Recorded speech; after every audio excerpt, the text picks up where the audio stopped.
Hi, everyone. Welcome to our presentation. We're grateful for this opportunity to talk to you and look forward to engagement that follows this recording. My name is Josh Bolick. I'm a librarian at the University of Kansas, and I'm joined by my friends and co-presenters and colleagues, Will Cross from North Carolina State University and Maria Bonn from the University of Illinois at Urbana-Champaign. And we're going to talk to you about a project that we've been working on for some time that we call the Scholarly Communication Notebook. I do want to note that we have this community notes document that's available via this short link. Um, that's just a place for additional interaction and information, and you're free to contribute to that, engage with that, or not, according to your own comfort and inclination. We submitted a 60-minute panel and were offered a 15-minute session, and so we're contracting into a smaller space, which we're happy to have, but it required some adjustments, and so this is just a place where additional information and context is provided, and you're welcome to add to it. So Will and Maria and I have been working together for several years now, and the collaboration is we originally gathered around this realization that scholarly communication topics are of increasing importance, but have been underaddressed in LIS education. That scholarly communication and everything it entails is sort of ascendant in the field of academic librarianship, and that there's more opportunity. Most of the learning happens on the job, and not that much happens in the LIS classroom. And we thought that there's an opportunity there to think about OER or an open textbook of scholarly communication librarianship. Um, we were thinking about librarians being highly visible and effective advocates for open education, but the lack of OER at the time by and for librarians, though that has changed a good bit in the last few years. The lack of representation of practitioners amongst LIS faculty, and so the textbook, and this is still underway. This is under contract with ACRL, and getting closer and closer all the time to being complete. But as we continued to think about the book and to develop the book, we realized that the book itself is sort of necessarily limited by the format, right? Like it's too static, it's too narrow, and it's not representative enough of the people, of the practices, and of the institution types in which scholarly communication work happens. And so um, we started thinking about how to expand from the book and sort of build beyond that. We reported on the issues that I just described last April 2020 in this article in the Journal of Librarianship and Scholarly Communication called Finding Our Way, a snapshot of scholarly communication practitioners' duties and training. And in summary, we found that the folks that are doing scholarly communication librarianship or library work undertook extensive training on the job and without a lot of formal training in LIS graduate programs.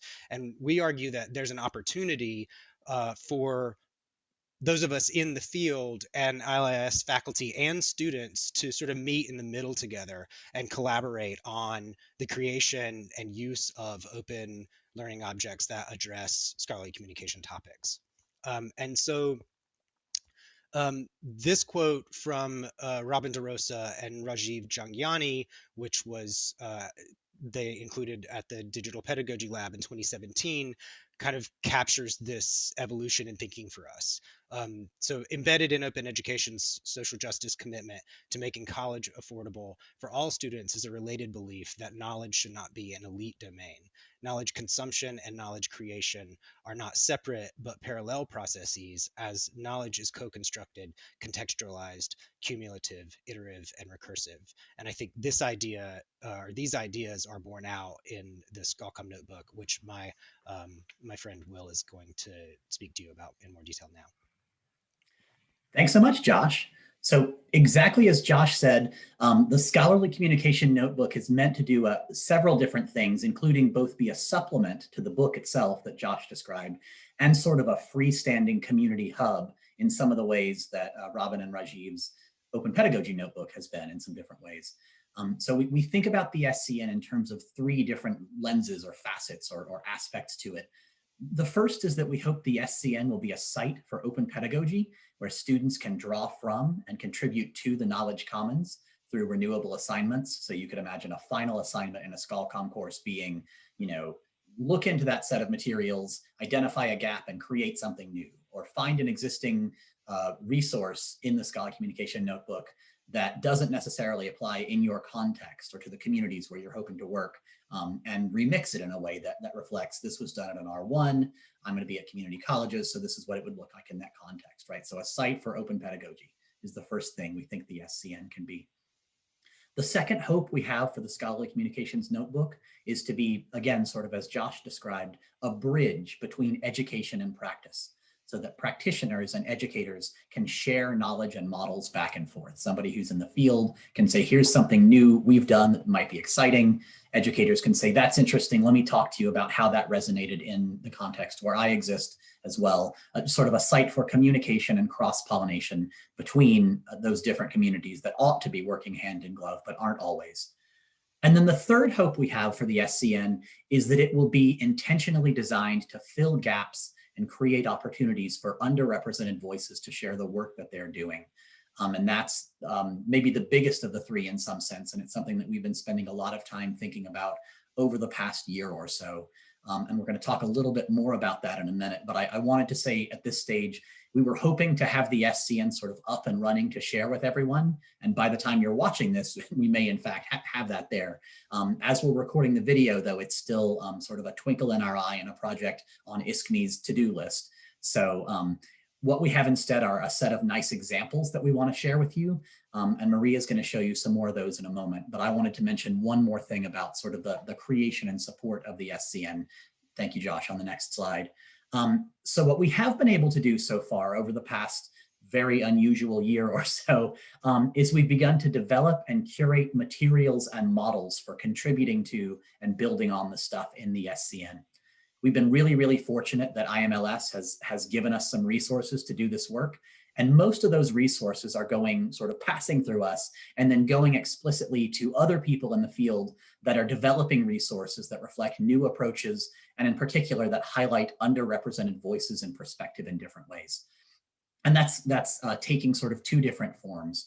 The first is that we're inviting a set of folks who know sort of subtopics in the field, experts in open education or copyright or research data management, to stock a robust body of existing resources, to go out into the world and say, this is a great resource from the Library Publishing Coalition, for example, on library publishing, and bring that in and contextualize that, describe that with appropriate metadata, and sort of do an environmental scan. So there's a sense of what's already out in the field. So that's the first thing. The second thing that we've been able to support and do some work ourselves is to start bringing in individual people to act as creators.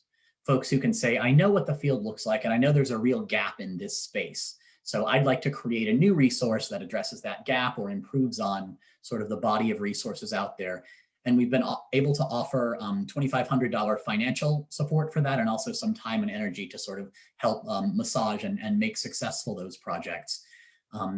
We did our first call last fall. We funded a set of 10 projects, and Maria is going to tell you about a couple of those in a minute. And we're excited to be launching our second call for proposals, hopefully just about the time you're watching this. So stay tuned for more information about that. Having introduced the SCN, I'm going to turn it over to Maria now to talk some about some of those individual projects and what our next steps might look like. Well, yeah, as Will said, we put out a call, and like most socially anxious types, we waited and we fretted that we were throwing a party and that no one would show up. But you did show up. It was a good party. We were delighted with the response, except that we were then in a position of having more great proposals than we had funds to support them. And we were particularly pleased with the variety of the proposals. They came from a range of types and sizes of institutions. They addressed a wide variety of ScholComm topics. They took many different approaches to pedagogy. There were proposals for games. There were proposals for videos. A proposal for a piece of interactive fiction set in a ScholComm future. A proposal for a toolkit for web publishing, and many more. So we did the hard work. We selected 10. We encouraged several that we didn't fund to submit for a future round. And then we began to worry again.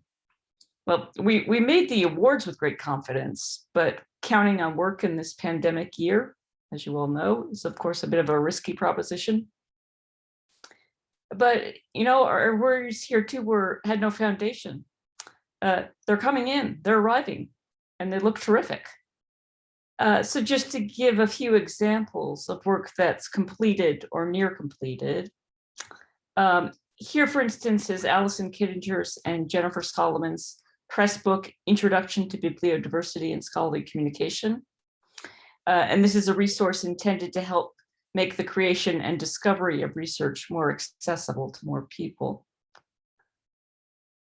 And with another aspect of accessibility, Carly Spina put together a very rich set of pedagogical materials teaching about copyright, disability, and accessibility.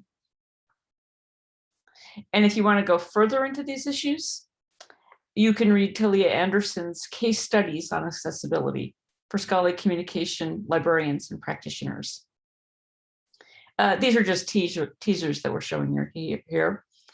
We have other wonderful work in hand and more soon to arrive. We hope to be able to share all the resources with you in the very near future. As Will just said, that platform is coming along. Maybe it's even here by the time we're talking to you. And to keep the good work coming, we're announcing a second call for funded contributions. We should have the details on our website by the time you watch this. So we hope we're inspiring you to consult and to use the great materials our contributors have developed. And we hope even more that you'll consider contributing to our community's ongoing education and conversation. If you have an idea for the ScholComm notebook, we'd love to hear it. So with that, we should learn what you'd like to hear from us. Thanks, everyone.